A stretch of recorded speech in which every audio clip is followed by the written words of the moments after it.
The 68th book that I completed in 2024 is I and Thou by Martin Buber. This has an introduction to it by Walter Kaufman, which is extremely interesting.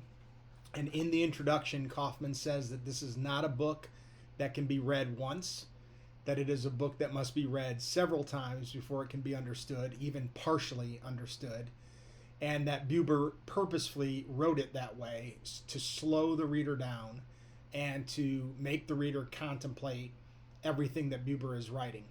The entire book is written in aphorisms, and I would say that while I respect it, and I gleaned a little bit of it, the I versus you or the I versus it, and by it he also means people and the way we relate with people. It's existential in nature.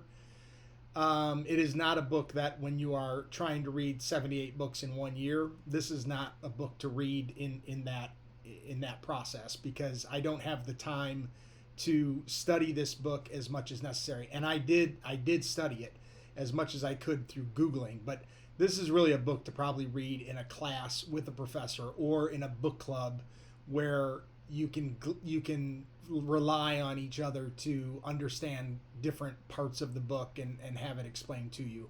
This is a very, very difficult work of literature to read. I'm glad that I read it. I would like to return to it, and maybe after I can go to a library and get some real criticism, not just Googled criticism, but some real criticism to help me understand exactly what it is Buber is trying to get at.